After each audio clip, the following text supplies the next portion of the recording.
کلا ان الانسان لیطغی، ہرگز نہیں، جو بات بھی تمہارے ذہن میں ہے نا، جو تم سمجھتے ہو، تو کہا گیا نہیں، ایسا نہیں ہے، بے شک انسان سرکشی کرتا ہی ہے۔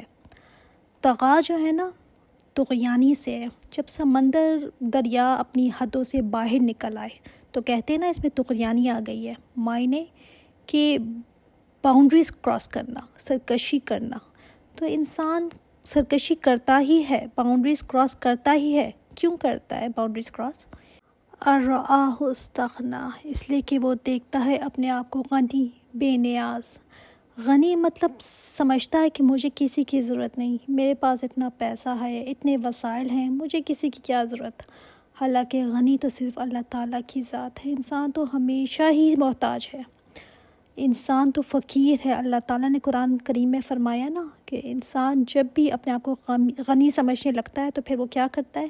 پھر وہ سرکشی اختیار کرتا ہے، اپنی حدوں میں نہیں رہتا، پھر حدوں سے نکل جاتا ہے انسان۔ کیسے؟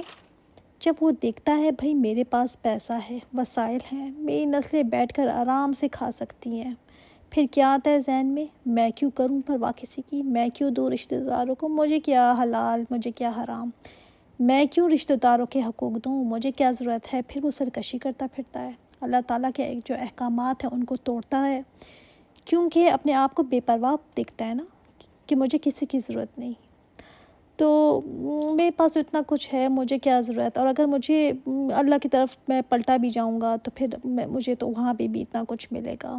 تو یہ بیچارے غریب، فقیر، مسکین یہ توبہ استغفار کریں، مجھے کیا ضرورت ہے اس توبہ استغفار کی۔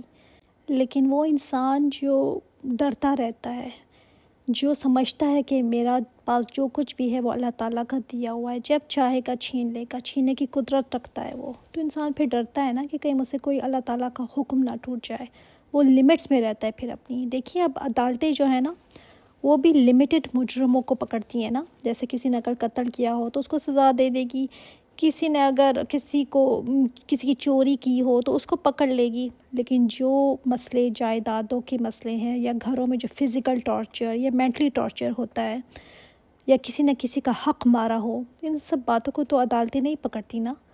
تو اللہ تعالیٰ نے اس کا علاج بتایا کہ وہ کیا چیز ہے کہ جو پرماننٹ لوگوں کو صحیح رکھ سکتی ہے، جو اوپر سے نیچے تک لوگوں کو صحیح رکھ سکتی ہے۔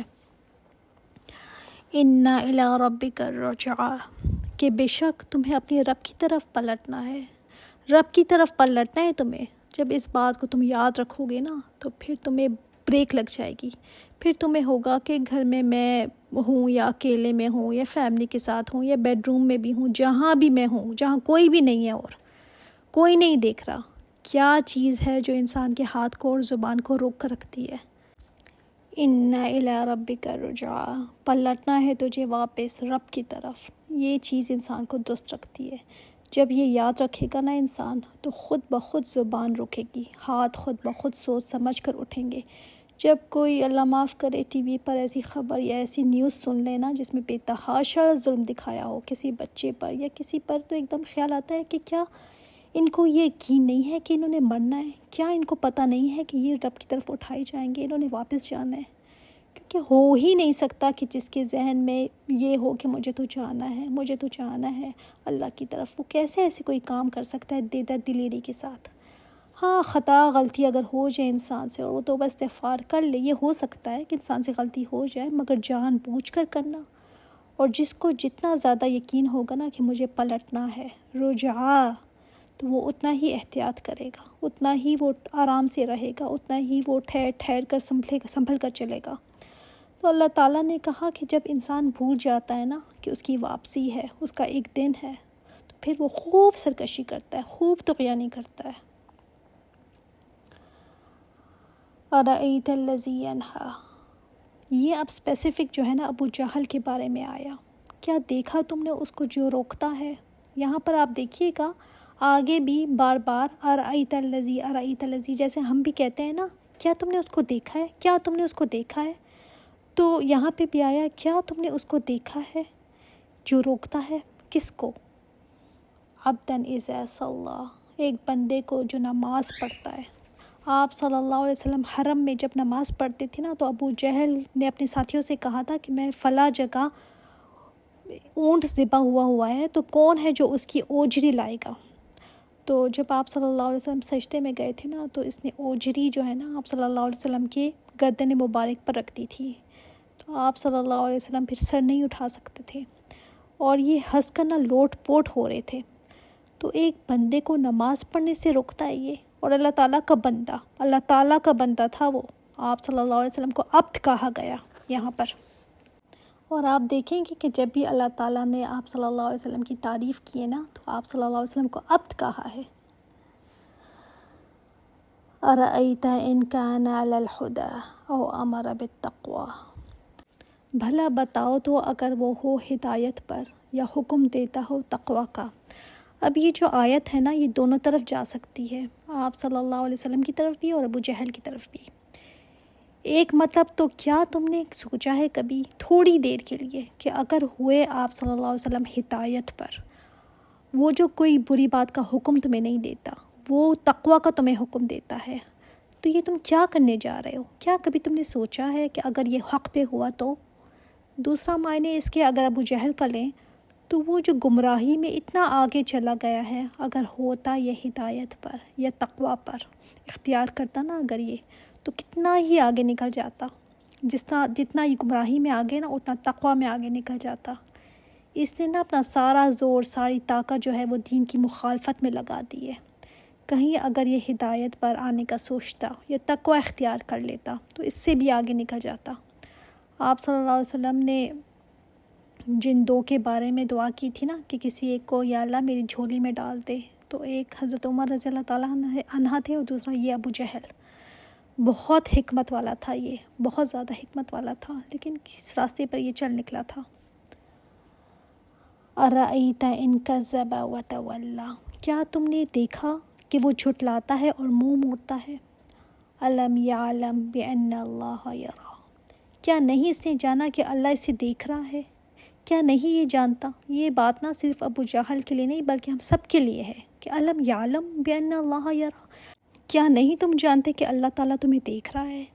ہم یہ نہ کہیں لکھ کر لگا لیں کہ کوئی کام کرنے سے پہلے میرے ذہن میں ہو کہ اللہ تعالیٰ مجھے دیکھ رہا ہے۔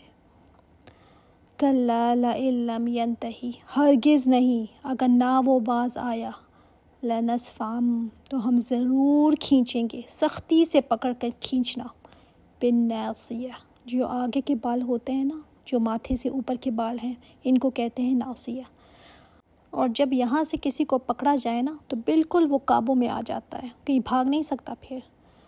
تو اب کیا ہوا تھا ایکچولی کہ آپ صلی اللہ علیہ وسلم ایک دفعہ نماز پڑھنے کے لیے آئے تھے، تو اس نے پوچھا اپنے ساتھیوں سے کہ کیا آپ صلی اللہ علیہ وسلم تمہارے سامنے نماز پڑھتے ہیں اور سجدہ کرتے ہیں؟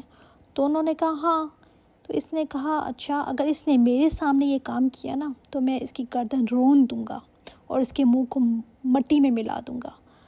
تو ادھر سے اس نے یہ کہا، ادھر سے آپ صلی اللہ علیہ وسلم نے نماز شروع کر دی۔ جب آپ صلی اللہ علیہ وسلم سجدے میں گئے تو یہ آگے بڑھا، لیکن پھر اچانک اپنے آپ کو بچاتے ہوئے نا بڑی بدحواسی سے پیچھے ہٹ گیا۔ تو لوگوں نے کہا کیا ہوا ہے تمہیں؟ تم تو کہہ رہے تھے کہ میں ان کی گردن کو رون دوں گا۔ تو کہنے لگا میرے اور ان کے درمیان آگ کی خندق ہے، خوفناک چیز آ گئی تھی میرے اور ان کے درمیان۔ تو پھر بعد میں آپ صلی اللہ علیہ وسلم نے فرمایا کہ اگر یہ ذرا سا بھی قریب آتا نا تو فرشتہ اس کا ایک ایک عضو باڈی کے الگ الگ کر دیتے۔ تو اللہ تعالیٰ نے فرمایا نا کہ لَنَفْسًا بِالنَّاسِیَةِ، کہ ہم تو اس کو کھینچیں گے اس کی پیشانی سے، نَاسِیَةٍ كَاذِبَةٍ خَاطِئَةٍ، پیشانی جو جھوٹی ہے، خطا کار ہے۔ کیسے جھوٹی ہے؟ کہ آپ صلی اللہ علیہ وسلم کو نہیں ماننا، اور خطا کار کہ آپ صلی اللہ علیہ وسلم کا انکار بھی کرنا ہے۔ آپ صلی اللہ علیہ وسلم کی مخالفت میں اس نے اپنا مال، اپنی طاقت، اپنے وسائل سب کچھ لگا دیا تھا، تو یہ جھوٹی پیشانی تھی جو آپ صلی اللہ علیہ وسلم پر جھوٹے الزامات بھی لگاتا تھا۔ فَلْيَدْعُ نَادِيَهُ سَنَدْعُ الزَّبَانِيَّةَ، تو چاہیے کہ بلا لے اپنے ہم نواؤں کو، اپنے ساتھیوں کو۔ اس نے آپ صلی اللہ علیہ وسلم کو ایک دفعہ نماز پڑھتے ہوئے دیکھا تھا نا، تو روکا تھا، تو پھر آپ صلی اللہ علیہ وسلم نے اس کو سختی سے جواب دیا تھا۔ اس پر کہنے لگا کہ تو نے مجھے ایسا کہا ہے، اللہ کی قسم میری آواز پر میرے ساتھی اور اس وادی میں جتنے بھی لوگ ہیں نا سب بھر جائیں گے. یعنی میرا تو ایک بڑا جتھا ہے، میری اتنی سپورٹ ہے، میں بڑا سردار ہوں، تو وہ بہت زیادہ اس کی سپورٹ تھی، تو اس پر یہ آیت اتری. تو اچھا ٹھیک ہے، فلیدعوا نادیہ سندع الزبانیہ، بس تم بھی بلا لو اپنے سپورٹرز، ہم بھی بلا لیتے ہیں اپنے فرشتوں کو. الزبانیہ ویسے تو پولیس یا محافظ کو کہتے ہیں، لیکن یہاں پر جہنم کی فرشتوں کو کہا گیا. کلا لا تطعہ واسجد واقترب، ہرگز نہیں اے نبی، آپ ہرگز نہیں ان کی باتوں کی پرواہ کریں. لا تطعہ، آپ اطاعت نہ کریں ان کی. واسجد واقترب، اور سجدہ کریں اور رب کے قریب ہو جائیں. آپ صلی اللہ علیہ وسلم سجدے کی حالت میں اپنے رب سے قریب ہو جائیں. آپ ان کی باتوں پر دھیان نہ دیں. آپ اپنی نماز کو، اپنی عبادات کو جاری رکھیں. اور آپ صلی اللہ علیہ وسلم نے فرمایا نا کہ سجدے کی حالت میں بندہ اپنے رب سے بہت قریب ہوتا ہے. تم کثرت کرو دعاؤں میں سجدے کی حالت میں. سجدے میں نا زیادہ تر دعائیں کرنی چاہیے، وہ بہت قبول ہوتی ہیں. یہاں پر سجدہ تلاوت بھی آتا ہے، تو سجدہ آپ لوگ یاد سے کر لیجئے گا. الحمدللہ. السلام علیکم ورحمۃ اللہ وبرکاتہ.